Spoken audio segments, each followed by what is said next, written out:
Dear students, I welcome you to this lecture. It is all about learning, its meaning and nature. And at the same time, we will be discussing some of the major approaches confining to it. Ever since the dawn of human history, man has been struggling hard to respond to the environmental demands and influence. This is not true only to the human being. Every organism either makes use of the biologically inherited inborn modes or the learned responses to make different types of adjustments with the complex and dynamic environment. Unlearned responses having the hereditary base and background are the simple reflexes or the instinctive tendencies. But beyond these simple responses, all activities are learned or modified either through experience or some sort of training. But how one learns, what goes in the process of learning is one of the Herculean tasks to answer, owing to its very complex nature. Lot of controversies are there with regard to the process of learning. One of the earliest explanations of learning came from Aristotle when he declared that we remember things when they are similar, when they contrast, when they are contiguous. Psychological literature is flooded with all sorts of definitions, resulting in 5 broad approaches to understand learning. We are here providing a brief account of all these approaches, and it's hoped that we will reach a very comprehensive definition of learning. It is first behaviorist approach, then cognitivist approach, the third one that is social learning approach, humanist approach, and the latest one that is constructivist approach. A general account of the mentioned approaches may help us to understand the very nature of learning. The behaviorist movement in psychology is credited to have looked to the use of experimental procedures to study behavior in relation to the environment, emphasizing on the notion that internal thought processes are not observable. J.B. Watson, the first behaviorist, saw the environment providing stimuli to which individuals do develop response. Focusing on the stimulus-response relations, behaviorists interpret learning as an associative process. A new association or connection is formed between a stimulus and a response. Thinking on the same lines, through his rigorous experimentations, the noted behaviorist Thorndike declared that responses get strengthened or weakened by the consequences of behavior. The very notion got refined by the famous radical behaviorist B.F. Skinner when he proclaimed, "Reinforce what you want people to do, ignore what you want people to stop doing." An evaluation helps us to reach to the 3 assumptions. It is first, learning is manifested by a change in behavior. The second one, the environment shapes one's behavior. That is, learning is determined by the elements in the environment, not by the individual learner. And the third one, the principle of contiguity and reinforcement are centered to explaining the learning process. Supporting the viewpoints of behaviorism that learning is change in behavior and emphasizing the effects of external events on the individual, Hildegard, who wrote a famous book, namely Theories of Learning, he mentions that, quote, "Learning is the process by which an activity originates or is changed through reacting to an encountered situation, provided that the characteristics of change in activity cannot be explained on the basis of native responses, tendencies, maturation, or temporary states of the organism, for example, fatigue or drugs, etc." Campbell in 1961 observed, "Learning is a relatively permanent change in behavioral potentiality that occurs as a result of reinforced practice. And it was the year when Gardner Murphy declared, quote, "The term learning occurs every modification in behavior to meet environmental conditions." Summarizing the viewpoints, it becomes clear that to behaviorists, strengthening of the stimulus response bond through reinforcement becomes the only predominant factor for learning. But the drawback is clear. Learning becomes mechanical, leaving no room for the higher cognitive processes like thinking and reasoning. A simple response connection seems not sufficient to understand the learning processes like creativity and problem solving. Now, we are going to discuss the next approach, that is the cognitive approach. Cognitive approach that emerged in the late 1950s emphasizes that learning is an internal process in which information is integrated or internalized into one's cognitive or intellectual structure. Learning occurs through internal processing of information, that is, how information is being processed by the learner. Internal processes include inputting, organizing, storing, retrieving, and finding a relationship between information. New information is linked to old knowledge, schema, and scripts. Here, individual is seen as a perceptual organism who organizes, interprets, and gives meaning to the events that impinge upon his consciousness. Here, the driving concept is to make sense of events and phenomena. The individuality of the learner and his internal mental processes find a paramount and significant place in this approach. Robert Gagne, who looked at the events of learning and instruction as a series of phases using the cognitive steps of coding, storing, retrieving, and transforming information, emphatically remarks that learning is something that takes place inside a person's head in the brain. Here we are having another statement by Atmer and Newby. It is, learning is a change in the state of knowledge and is a mental activity when an active learner internally codes and structures knowledge. In the similar way, Marine and Kafila interpret learning as learning involves the reorganization of experiences in order to make sense of stimuli from the environment.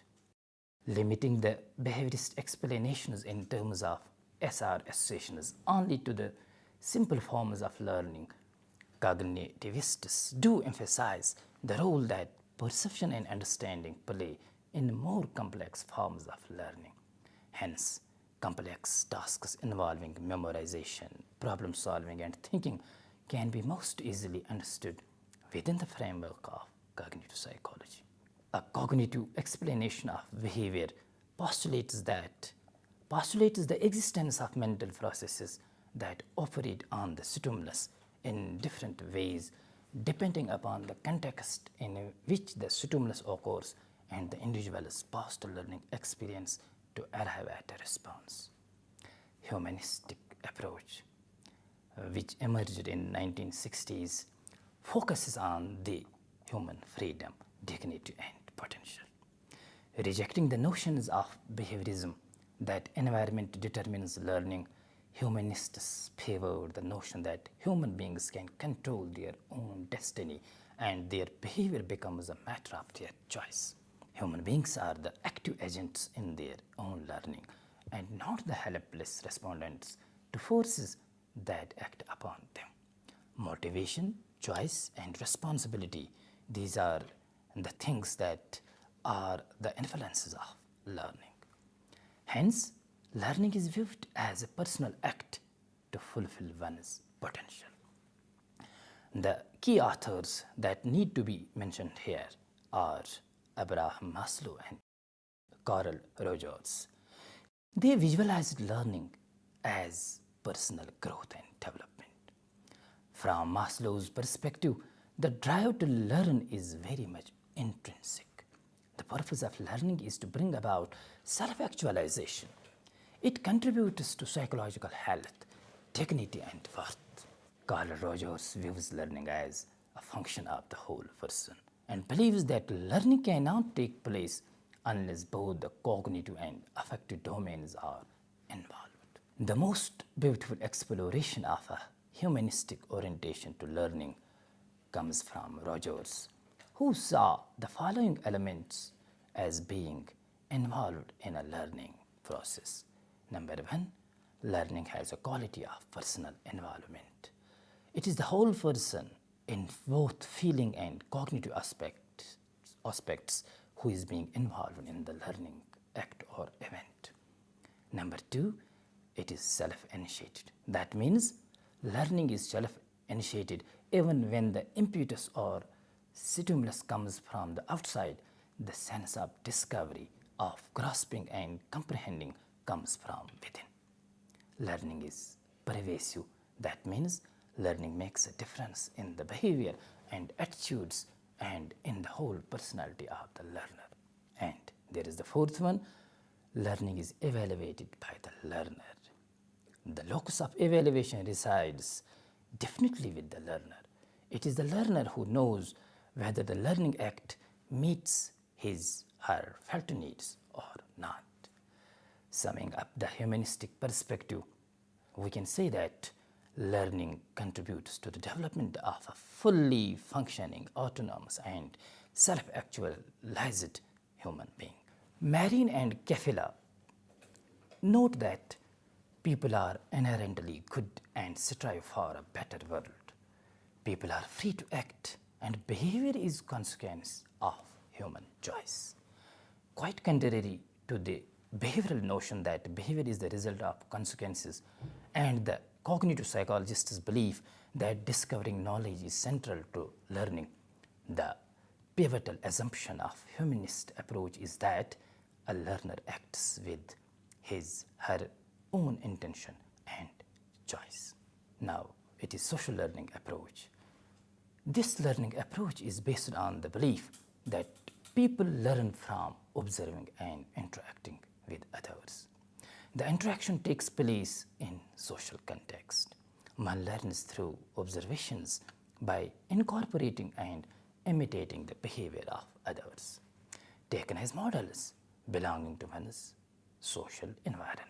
The advocates of this theory emphasize that most of what we learn is acquired through watching the examples of others. We do acquire most of the features of personality.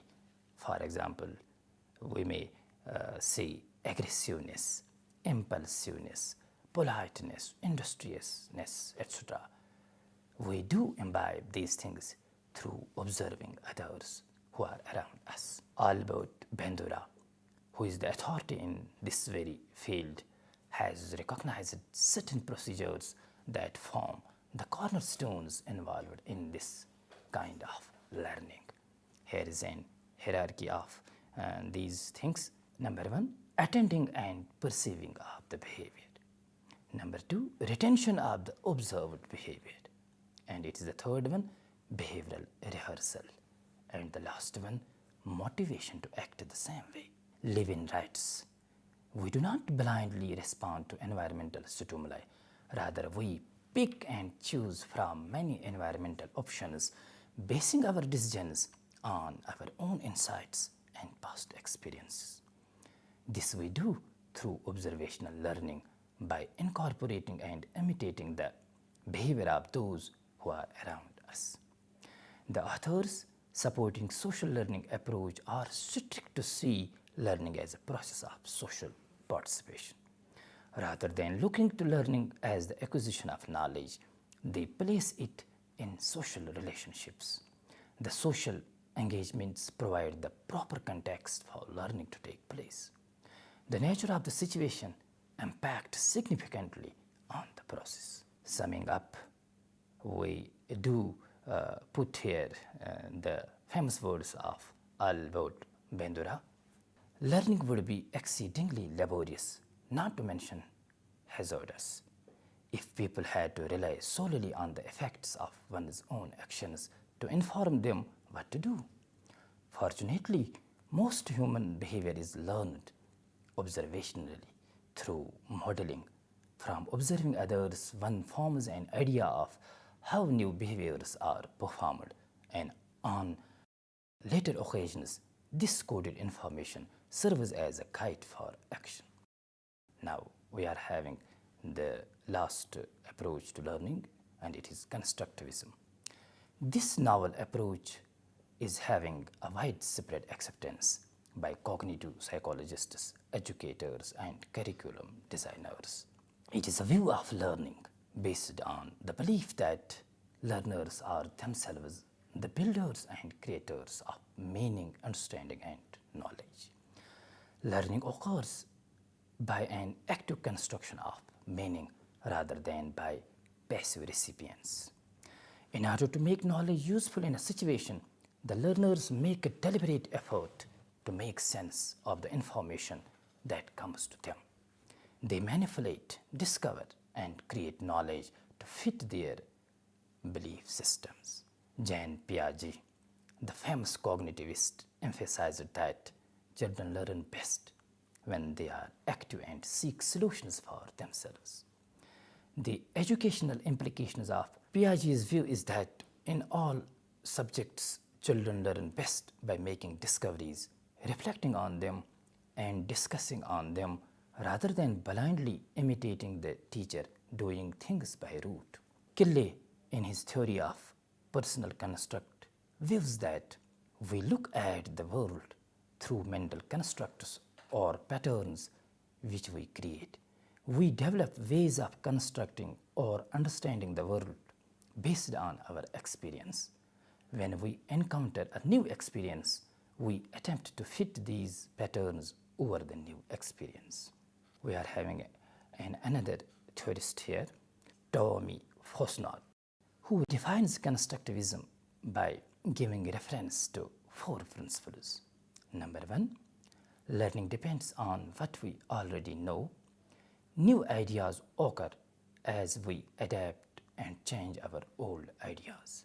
Second one, learning involves inventing ideas rather than mechanically accumulating facts. And here is third one, meaningful learning occurs through rethinking old ideas and coming to new conclusions about new ideas which conflict with our old ideas. Constructivist learning or the discovery learning moves from experience to learning. This learning dictates that the concept follows the action rather than precedes it.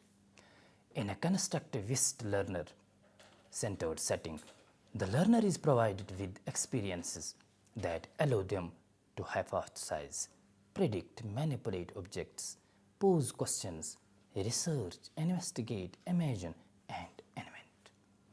This approach fosters critical thinking and creates motivated learners.